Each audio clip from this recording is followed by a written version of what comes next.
सर्वांना नमस्कार. मिलन अभी आधा अधूरा है या कथेचे 9 एपिसोड यापूर्वीच अपलोड केलेले आहेत.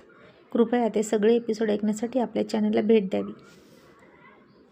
राणी आता आज कॉलेजला पहिला दिवस होता आणि उशिरा कॉलेजला आली आणि नेमका पहिला तास रोहितचाच होता आणि त्यानं आता तिला पहिला दिवस आहे म्हणून उशिरा आली तरी माफ केलं आणि आतमध्ये घेतलं. तिच्यासाठी बसायला सीट नव्हती म्हणून वेगळी खुर्ची आणून द्यायला सांगितली आणि त्यावर राणी बसली अगदी रोहितच्या समोर. आणि रोहित त्याची करडी नजर अख्ख्या क्लासवरून फिरवत म्हणाला, मला गोंधळ केलेला चालत नाही. एकदम टाचणी पडली तरी आवाज यावा इतका सायलेन्स हवा.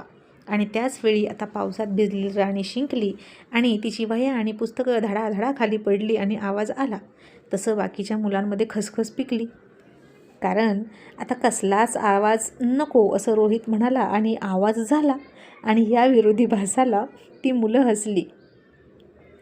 आता कॉलेजची मुलं म्हणजे जरा वात्रटच असतात. तसं रोहितनं त्याची पुन्हा क्लासवरून नजर फिरवली, करडी नजर फिरवली आणि राणी खूप घाबरली. वह्या पुस्तकं उचलून घेतली तिनं आणि सॉरी सर म्हणाली. आणि आता तिला तिथे बसायला येत नव्हतं हे रोहितनं ओळखलं आणि तिला म्हणाला, तुझ्या नोट्स आणि बुक पाठीमागच्या बेंचवर ठेव आणि नीट बस. आणि मग पुन्हा त्यानं सगळ्यांना गप्प केलं आणि पहिल्याच दिवशी शिकवायला सुरुवात केली. आणि त्याच्या पहिल्याच लेक्चरवर कमी आणि रोहितच्या हँडसम चेहऱ्यावर आणि पिळदार शरीर यष्टीवर मुली फिदा नाही झाल्या तर नवल. त्याच्याकडे भान हरवून बघायला लागल्या. त्याचं लेक्चर संपलं आणि तो उद्या भेटूया असं म्हणाला. तरीही काही जणींची त्याच्याकडे बघण्यात तंद्री लागली होती आणि तशाच त्याच्याकडे टक लावून बघत होत्या. दुसरे प्रोफेसर आले. सगळी मुलं उभा राहिली तरीही त्या एक दोघींना उभा राहण्याचं भान नव्हतं. आणि जेव्हा शेजारच्या मुलींनी डिवचलं आणि उभा राहा असं खुणवलं तेव्हा त्यांना कळलं की एक प्रोफेसर जाऊन दुसरे प्रोफेसर आत आलेत. आणि आता पहिल्याच दिवशी जर मुलींची अशी अवस्था असेल तर पुढची 3 वर्ष त्यांचं काय होणार कुणास ठाऊक. कदाचित त्या नापास होऊन एकाच वर्गात बसायलासुद्धा तयार झाल्या असत्या फक्त रोहितला पाहण्यासाठी.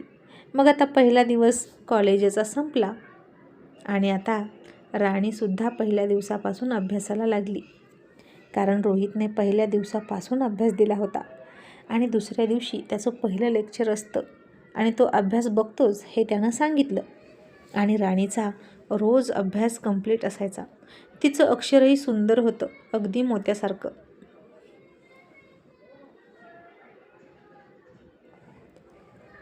आणि तिची वही दाखवताना आणि इतरांच्या अक्षरावर नाराजीचे शेरे मारताना रोहित म्हणायचा, हँडरायटिंग असावं तर यांच्यासारखं, आधी हँडरायटिंग सुधारा. आणि इथेही रोहितकडून कौतुक करून घेण्यासाठी मुलींची शर्यत लागली. आणि एक दिवशी राणी रोहितला रिक्षाच्या स्टॉपवर दिसली. आजही त्याने तिला तशीच शिट्टी वाजवून रिक्षा थांबवून दिली आणि ती त्याला थँक्यू दादा म्हणणार इतक्यात थांबली आणि थँक्यू सर असं म्हणाली. आणि रोहित म्हणाला, त्यापेक्षा थँक्यूची गरजच नाही कारण मी कधीच तुझं थँक्यू ऐकलं नाही आणि त्यापुढचंही काही ऐकलं नाही. राणी म्हणाली, पण मला माहीतच नव्हतं तुम्ही इथं प्रोफेसर आहात म्हणून. आणि रोहित त्याच्या सडेतोड स्वभावाप्रमाणे तिला म्हणाला, आणि माहीत करून घेऊन काय करणार होतीस? ज्या इन्फॉर्मेशनची आपल्याला गरज नाही, उपयोग नाही, ती इन्फॉर्मेशन घेऊसुद्धा नाही असं म्हणून गाडीला किक मारून निघून गेला. आणि त्याचा ॲटिट्यूड बघून राणी म्हणाली, काय माणूस आहे? मी इतका वेळा थँक्यू म्हणाले आणि यांना ऐकलंच नाही. मग कशाला मदत करतो? मला नाही आवडत विदाऊट थँक्यूची कोणाची मदत घ्यायला. त्याला माझी थँक्यू ऐकावीच लागेल. पण कशी म्हणू? मला तर थँक्यू म्हणायचे. आयडिया, एखादं ग्रीटिंग देऊ का? पण ग्रीटिंग घेईल का तो? कारल्यापेक्षाही कडूतोंड आहे याचं. पण थँक्यू तर म्हटलंच पाहिजे, त्याच्यामुळेच ॲडमिशन मिळालं असं म्हणून राणी त्या विचारात घरी गेली. आणि तिची आई तिला रोज उत्साहानं विचारायची, राणी अगं आज कोण भेटलं गं तुला? आणि राणी म्हणायची, मैत्रिणी भेटल्या, प्रोफेसर भेटले, रिक्षावाला भेटला. आणि राणीची आई नाराज होऊन म्हणायची, अगं दुसरं आणखीन कोणी नवीन भेटलं नाही का? हे तर काय रोजच भेटतात. अजून आठवून सांग ना कोण कोण भेटलं. राणीच्या आईला तर वाटायचं जो राजयोग राणीच्या हातात आहे तो श्रीमंत उद्योगपतींचा मुलगा तिला असा रस्त्यावरच भेटेल की काय. आणि राणी म्हणाली, आई काय चाललंय ग तुझं? रोज मला हाच प्रश्न विचारतेस आणि आणखीन कोण भेटेल ग? असं काय विचारतेस ग? रोज मला भंडावून सोडतेस. आता मला कोणी राजकुमार भेटणार आहे का घोड्यावरून येणारा रस्त्यामध्ये? आणि मग मी त्याला ओळखू? आणि राणीची आई म्हणायची, बरोबर असू दे, चिडू नको. मग आता असंच एक दिवशी राणीला स्थळ आलं. ठरल्याप्रमाणे तेही सूर्यवंशीच्या दूध डेअरीमध्ये कामाला होता ड्रायव्हर म्हणून. आणि राणीची आई गुरुजींच्या भविष्यवाणीवर विश्वास ठेवत त्याला म्हणाली, अजिबात बघायला येऊ नका माझ्या राणीला, कारण ती ऐऱ्या गैऱ्याच्या नशिबात नाही. तिच्या हातात राजयोग आहे. आणि हे ऐकलं आणि त्या मुलाची आई आणि स्थळ आणणारी तिची बहीण म्हणजेच राणीची मावशी राणीच्या आईला म्हणाल्या, अगं तुला वेळ लागले का? म्हणे राणीच्या हातात राजयोग आहे. काहीतरीच आपलं तुझं. अगं खूप मुश्किलीनं हे स्थळ आणले. मुलाच्या डोक्याला जरा टक्कल पडलंय म्हणून तो वयस्कर वाटतो, पण घरी चांगला आहे, एकुलता एक आहे. आणि राणीची आई चिडून तिच्या बहिणीला म्हणाली, अक्का तू माझ्या राणीला असली स्थळ का आणते ग? ती शाळा शिकते ना तर शिकू दे, पण असल्या ठिकाणी मी राणीचं लग्न करणारच नाही. तुझ्या पोरीला असली स्थळे आणली असती का तू? तिकडे कशी श्रीमंत स्थळे बघते आणि माझ्या राणीला कशी पण बघते. आणि आता राणीच्या मावशीला आला राग आणि म्हणाली, हे बघ माझ्याकडे आहे पैसा, पाणी आहे, जमीन जुमला आहे. मी खूप हुंडा देऊन माझ्या मुलीला श्रीमंत घरी देऊ शकते. तसं तुझं आहे का? तुझ्याकडे फुटकी कवडीसुद्धा नाही आणि कुठल्या श्रीमंत मुलाला मुलगी देणार आहेस? आजकाल हुंड्याशिवाय काही चालत नाही. आणि राणीची आई म्हणाली, असू दे अक्का, माझं काय करायचं ते मी बघते, तुम्ही नका लक्ष देऊ आता. आणि राणीची मावशी म्हणाली, मग राहू दे. कुठल्या राजकुमाराला भिडवायचे आहे तिकडं भिडव तुझी पोरगी. आणि कोणत्या राजघराण्यातला राजकुमार येतो तिला घेऊन जायला बघूच की. पण पुन्हा वय वाढलं की आम्हाला सांगू नको, असं म्हणून रागात फोन ठेवून दिला. आणि आता असेच असतात मामा मावशी, स्वतःच्या मुलाला चांगली स्थळं बघायची आणि राणीला मात्र कसलंही स्थळ बघायचं. आता असेच आणखीन थोडेसे दिवस गेले. रोहित कॉलेज आणि कॉलेजनंतर फॅक्टरी, कारखाना, पतफेड्या, दूध डेऱ्या अशी कामं सुरू होती त्याची. दोघेही भाऊ थकवून यायचे. आणि आज नेमकं डिनर करताना रोशनचा फोन आला आणि मल्हारराव त्याला हसून सांगत होते की रोशन, आता लवकरच तुझाही मुहूर्त काढावा लागेल बेटा, कारण आता तुझ्या मार्गातली अडचण दूर होत आहे. तसा राहुल हसला आणि हसूनच रोहितकडे बघितलं त्यानं. आणि रोहितने मल्हाररावांकडे संशयानं डोळे बारीक करून बघितलं आणि म्हणाला, बाबा मी माझ्या मतावर ठाम आहे, मला लग्न करायचं नाही आणि रोशनला खोटी आशा लावू नका. आणि मी तयार नसताना तुम्ही मला माझे हातपाय बांधून माझं लग्न करणार की काय? आणि तिकडं हे ऐकून रोशन हसला आणि खुश होऊन म्हणाला, बाबा खूप खूप थँक्यू, आणि रोहित दादाला कॉंग्रॅच्युलेशन करण्यासाठी मी नंतर फोन करतो. आता रोहितला तर कळतच नव्हतं की कोणत्या बेसवर यांची ही चर्चा सुरू आहे.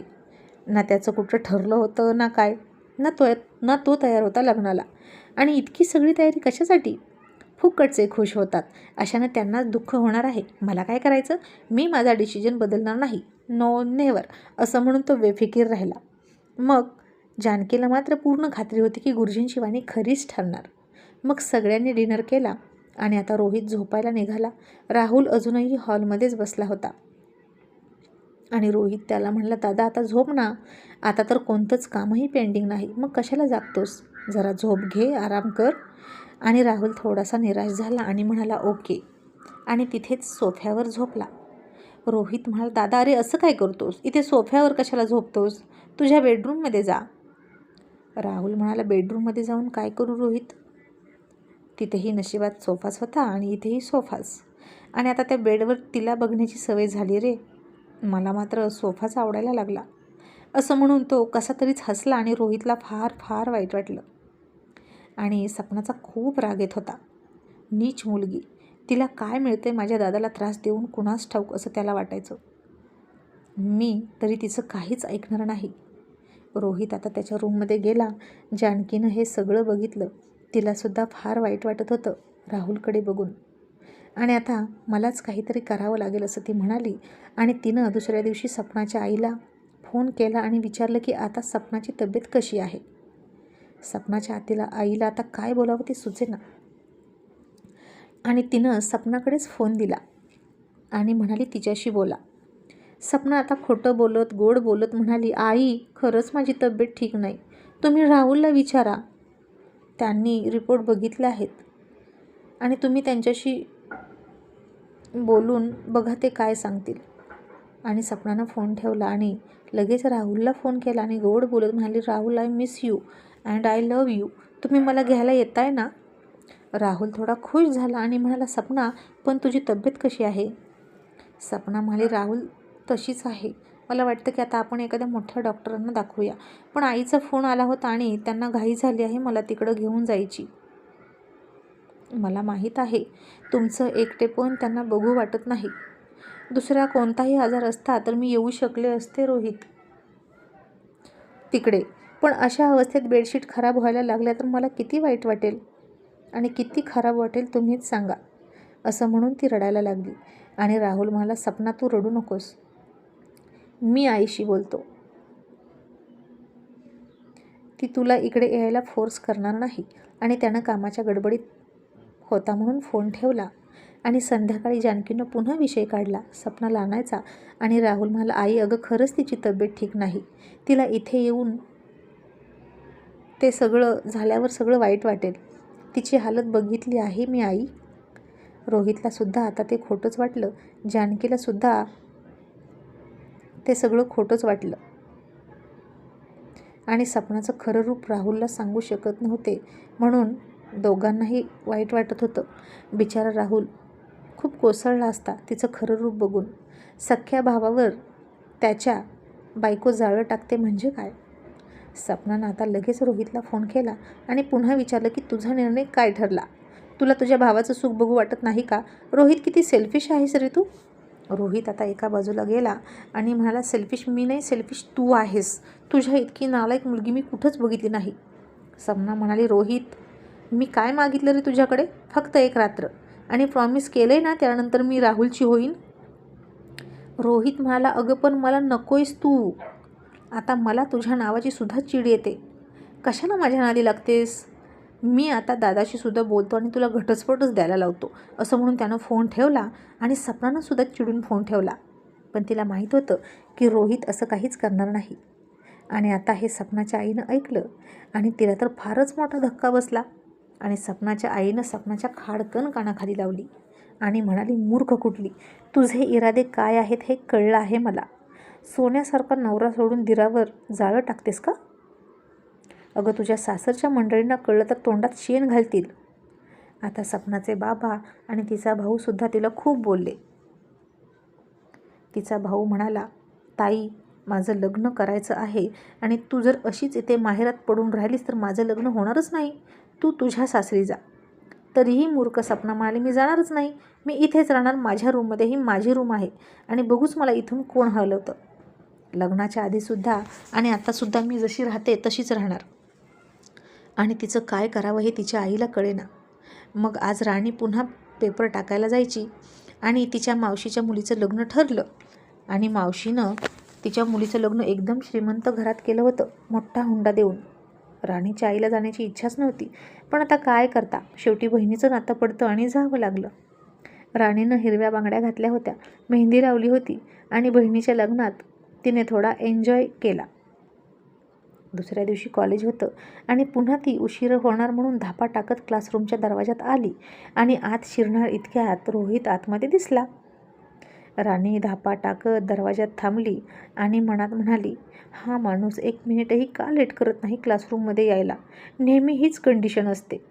10 सेकंदापूर्वी ते आत असतात आणि मी बाहेर. आता रोहित आणि राणी दोघंही एकाच वेळी येत असतात आणि राणी तिकडून येत असते आणि रोहित आत शिरत असतो, तेही तिला बघत बघत. आणि रोज असंच घडायचं. आणि राणीला लेट झाल्याचा शेरा मिळायचा आणि रोहित आता त्याच्या टाईमचा तर पक्का होता. आणि राणीचा अवतार बघितला त्यानं, काहीशी आळसावलेली होती, म्हणजे नक्कीच लग्नात काम केलं होतं आणि कंटाळली होती, त्यामुळे उशिरा उठली असेल. हाताला मेहंदी लावली होती, नेलपेंट लावलं होतं, हिरव्या बांगड्यासुद्धा घातल्या होत्या, थोडीफार हळदही खेळली असेल बहिणींसोबत, त्यामुळे चेहऱ्यावर पिवळसर रंग दिसत होता. करवडीच्या वेशात आली होती ती आणि तशी बघायला गेलं तर गोडच वाटत होती. आणि राणी दारात उभा होती तरी रोहितनं तिच्याकडे दुर्लक्ष केलं. त्याच्यासमोर जितके विद्यार्थी आहेत त्यांच्यावर तो लक्ष देत होता. आणि उपऱ्यासारखी दरवाज्यात थांबलेली राणी म्हणाली, मे आय कम इन सर. रोहितने आता तिकडं बघितलं आणि म्हणाला, होमवर्क कंप्लीट आहे का सॅटरडेचा? तर आत यायचं. आणि आता झाली का पंचायत? लग्नाच्या गडबडीत होमवर्क कंप्लीट झालाच नव्हता. आणि राणी म्हणाली, नो सर, मला वेळ नाही भेटला.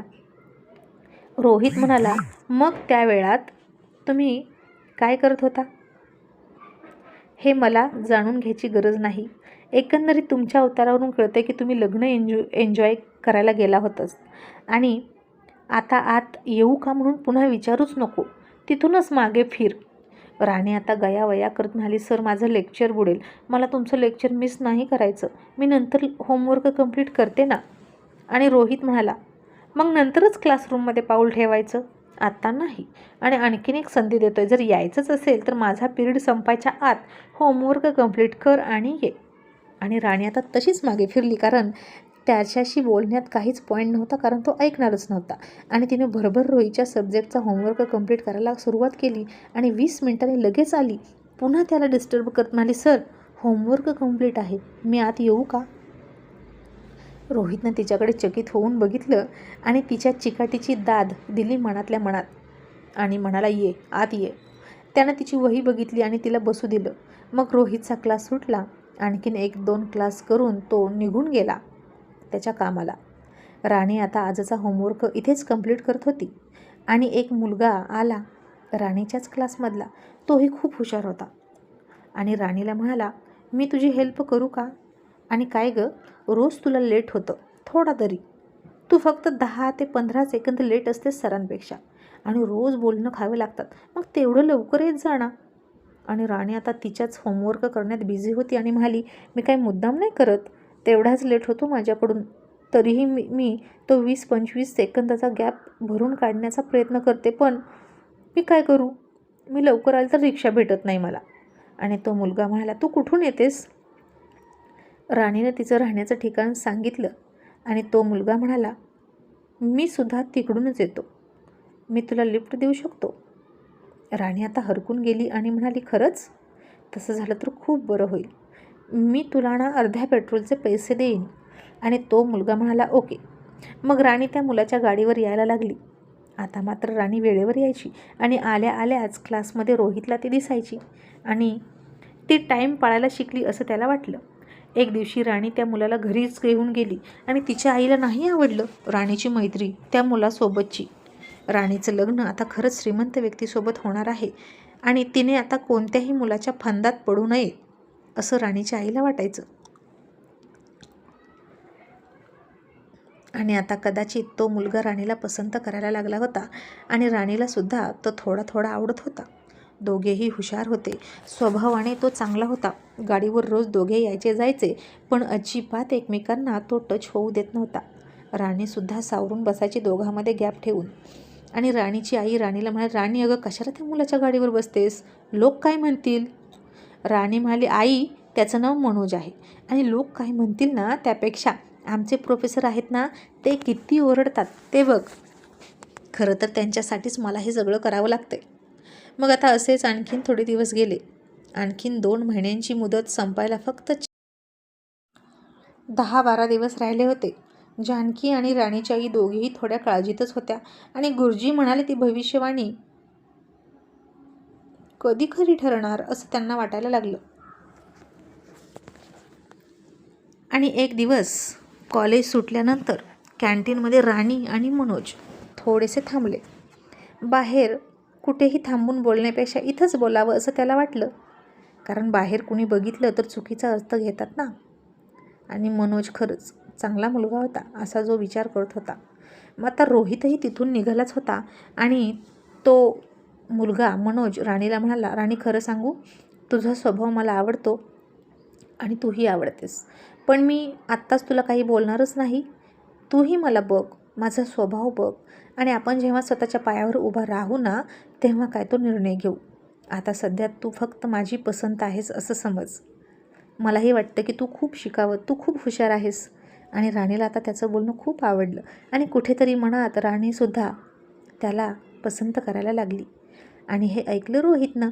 आणि कशाला उगीचच एकमेकाला पसंत करतात आणि प्रेमात पडतात आणि आयुष्याचा सत्यानाश, असं म्हणून त्यानं ते कानाआड टाकलं. राणी त्या मुलाच्या गाडीवर बसून गेली हेही रोहितनं बघितलं आणि तो मनातल्या मनात म्हणाला, अच्छा, तर म्हणून आता ही वेळेवर येते का? पण आता आपल्याला काय करायचं, असं म्हणून त्यानं तो विषय सोडून दिला. आणि आता 2च दिवसांनी मल्हारराव आणि जानकीची ॲनिव्हर्सरी होती आणि यावेळी तरी सपना इथे असावी, नाहीतर लोक विचारतील आम्हाला अनेक प्रश्न, असं जानकी राहुलला म्हणाली. राहुलने सपनाला फोन केला आणि म्हणाला, सपना, या फंक्शनसाठी तरी तुला यावंच लागेल, प्लीज. सपना आता नाही म्हणणारच होती, पण तिच्या आईनं तिला खूप खडसावलं आणि तुला बाहेर काढीन घरातून, असं म्हणाली. आणि सपनानं आता बॅग भरली आणि मल्हारराव जानकीच्या ॲनिव्हर्सरी दिवशी आली. मग संध्याकाळी एका पार्टीचं प्लॅनिंग होतं.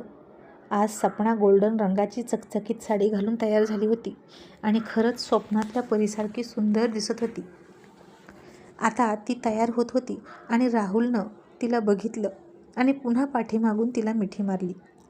तिला आता ती मिठी नाही आवडली, पण आता तरीही हसूनच पाठीमागं वळली आणि त्याच्या छातीवर डोकं ठेवलं. त्याच्या गालावर किससुद्धा केला आणि राहुलनं त्याचे ओठ तिच्या ओठांकडे आणले आणि त्यानं हलकेच तिच्या ओठांवर ओठ टेकवले आणि तिला थोडासाच किस करू लागला. आणि मग थोडंसं बाजूला होत ती म्हणाली, राहुल, माझी लिपस्टिक पुसेल, पार्टीमध्ये जाऊया का? आपण लेट होतोय. ऑलरेडी सगळे गेले आहेत आणि आज ना मी तुमच्या शेजारी बसणार.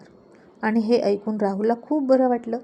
त्यानं तिचा हात पकडून हातावर किस करूनच गाडीचा दरवाजा उघडून दिला आणि तिला बसवलं आणि तिच्या हातावर हात ठेवून म्हणाला, सपना, आज तरी माझं स्वप्न पूर्ण होईल का? सपनाला माहीत होतं तो काय म्हणतोय आणि ती मादक हसून म्हणाली, पार्टी झाल्यावर सांगेल. मग आता पार्टी सुरू झाली आणि तिचं सगळं लक्ष हँडसम रोहितवर होतं. मुद्दाम त्याच्याजवळ जायची, त्याला काय हवं नको ते बघायची, त्यानं स्वतः तिच्याकडे बघावं म्हणून त्याला इशारे करायची. रोहित मात्र तिला टाळायचा. कुणाच्या काही लक्षात येत नव्हतं, पण जानकीचं मात्र सपनावर लक्ष होतं आणि ती आता जरा जास्तच वेडेपणा करत होती रोहितभोवती. जानकीला तिचा राग येत होता.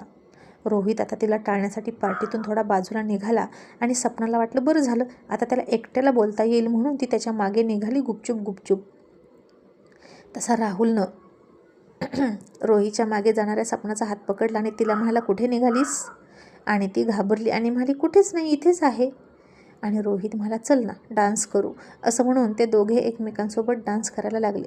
सपना मात्र अजूनही लांबून दिसणाऱ्या रोहितकडे बघत होती आणि डान्स करताना राहुल खूप बेभान झाला होता. तो तिला खूपच रोमॅन्टिक टच करत होता आणि आज तो तिला सोडणार नाही असंच तिला वाटलं. आणि तिनं राहुलच्या ड्रिंकमध्ये झोपेची गोळी मिसळली आणि त्याला ड्रिंक पाजली आणि म्हणाली, आजची रात्र तरी हा गाढ झोपणार आणि आज फायनली मी रोहितसोबत शेवटचं बोलणार म्हणजे बोलणार आणि त्याला विचारणार. मग पार्टी संपली. सगळेजण घरी आले आणि राहुलला झोप येत होती आणि तो झोपला.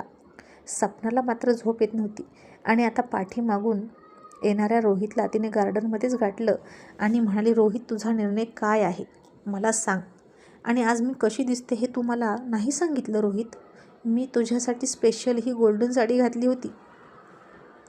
रोहितला आता तिचा खूप राग आला आणि इतक्यात पाठीमागून सपनाला जानकीनं ओढलं आणि तिच्या खाडकन कानाखाली दिली आणि जानकीला बघून सपना रोहित घाबरले.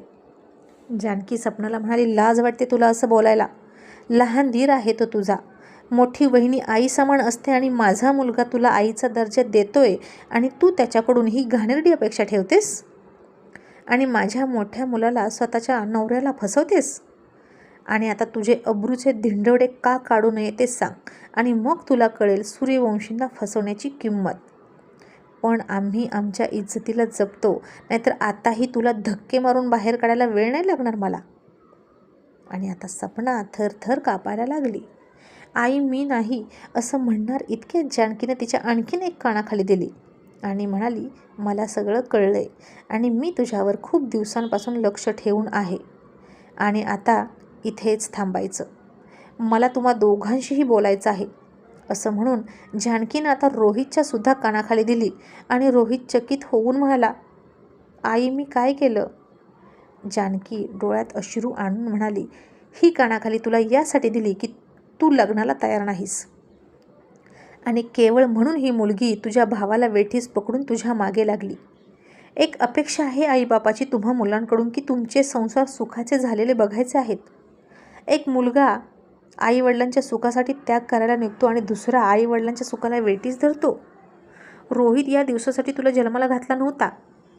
ही मुलगी तुझ्या मागे इतकी लागली आहे याला कारण तूच आहेस, कारण तू लग्न करत नाहीस. उद्या जर राहुलला हे सगळं कळलं ना तर त्यालाही असंच वाटेल की खरंच तुझं आणि तिचं काहीतरी आहे म्हणून तूही लग्न करत नाहीस. तुझी बायको असती तर गोष्ट वेगळी होती रोहित, पण सगळा आळ आता तुझ्यावर येणार आहे. भावाभावात भांडण लागणार आणि माझं घर फुटणार. आणि रोहित जर असं झालं ना, माझ्या मुलांमध्ये भिंत निर्माण झाली तर मी एखाद्या नदीत जाऊन जीव देईन. आणि का तुला इतका त्रास होतो रे लग्नाचा? तुझ्यामुळे कोणीही सुखी नाही रोहित, ना रोशन, ना राहुल, ना आम्ही दोघे.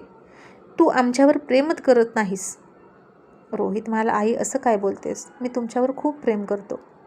जानकी म्हणाली, चूक. तू स्वतःवर प्रेम करतो, स्वतःच्या निर्णयावर प्रेम करतो. तू आमच्यावर प्रेम करत असता तर अशी भाषा बोलला नसता. प्रेमात त्याग करायचा असतो, मग कर ना त्याग. तू तुझ्या हट्टीपणाचा त्याग कर आमच्यासाठी. तुला मिळवण्यासाठी या मुलीनं आज काय केलं बघ. तुझ्या भावाच्या ड्रिंकमध्ये झोपेची गोळी टाकली आणि हे सुद्धा मी बघितलंय. आणि हे ऐकून सपना आणखीनच घाबरली आणि खाली बघायला लागली. जानकी म्हणाली, आणि आता एक दिवशी ती तुझ्यासाठी राहुलचा जीव घ्यायला कमी करणार नाही. त्याचा काटा काढेल आणि मग तुझ्या मागे लागेल. म्हणून रोहित तू जर दुसऱ्या कोणाचा तरी झालास तर तुझा हट्ट ती करणार नाही. रोहित आता सपना आणि जानकीकडून म्हणाला ते ऐकून सुन्न झाला होता आणि त्या दोघींकडे बघून म्हणाला, ठीक आहे, जर असंच असेल तर मी आपल्या घरासाठी आणि माझ्या दादासाठी हा निर्णय घेतो की मी लग्न करतोय. आणि उद्या सकाळी सकाळी मला जी पण पहिल्यांदा मुलगी दिसेल ना मी तिच्यासोबत लग्न करणार. मग ती कोणीही असू दे, आंधळी पांगळी असू दे किंवा बहिरीमुखी असू दे. आणि आता हे ऐकलं आणि सपनाला धक्का बसला. जानकी थोडीशी खुश झाली. गुरुजींनी सांगितलेली मुदत संपायला आता 10-12 दिवसच बाकी होते. आणि रोहितसुद्धा आता टेन्शनमध्ये झोपला. पहाटे पहाटे आता राणी पेपर टाकायला उठली आणि तिला एका माणसाचा फोन आला ना. तो म्हणाला, राणी मी ना जरा अर्जंट बाहेर चाललोय, तर तू बाकीचं राहू दे पण सूर्यवंशींच्या घरी मात्र पेपर टाक बरं का. आणि सगळे पेपर टाक. तुला थोडं लांब पडेल पण ते गरजेचं आहे. आणि राणी म्हणाली, बरं. आणि राणी आता सगळे पेपर टाकून सूर्यवंशींच्या घरी आली. आणि रोहित आता टेरेसवर गेला होता. खूप उदास होता. त्याचं लक्ष गेटकडे गेलं आणि त्याला पेपर बॉक्समध्ये पेपर टाकताना राणी दिसली, पण अंधुकशी दिसत होती. अजून जास्त उजाडलं नव्हतं. त्याला आठवलं तो रात्री काय म्हणाला होता, जी पहिली मुलगी दिसेल तिच्यासोबत लग्न करणार. आणि तो पळतच गेटकडे गेला आणि ए मुली थांब असं म्हणणार इतक्यात राणी सायकलवर निघून सुद्धा गेली. आणि आता कसं कळणार ती मुलगी कोण होती? उद्या पेपरवाला आल्यावर विचारतो असं म्हणून रोहित कॉलेजला गेला. राणीला आता एक्स्ट्राचे पेपर टाकल्याचं काम आल्यामुळे उशीर झालाच होता. आणि मनोज तिच्यासाठी थांबला आणि म्हणाला, अगं बस लवकर, उशीर होईल. रोहित सर कितीही चिडके असले तरी खूप छान शिकवतात आणि त्यांचं लेक्चर आपल्याला मिस करायचं नाही. आणि आता गाडी लावली आणि मनोज आणि राणी धावत पळत क्लासरूमकडे निघाले. आणि झालं तिकडून रोहित येतच होता आणि तो समोरून पळत येणाऱ्या राणीकडे बघत होता. राणी रोहितकडे बघत होती आणि पळत होती. रोहित मात्र त्याच्या नेहमीच्या शानदार चालीमध्ये चालत होता. आणि राणीनं ठरवलं आज काहीही झालं तरी सरांच्या आधी एक पाऊल का होईना पण आज जायचं. आणि चालत असलेला रोहित आणि पळत असलेली राणी एकदम क्लासरूमच्या दारामध्ये आले. आणि रोहित आत शिरला आणि राणी एका सेकंदात खाली वाकून त्याच्या पुढे गेली आणि गडबडीत तिचा पाय सटकला आणि ती पाठीमागे धाडकन रोहितच्या अंगावर कोसळली. आता सगळेजण हसले, रोहित चिडला आणि राणी घाबरली.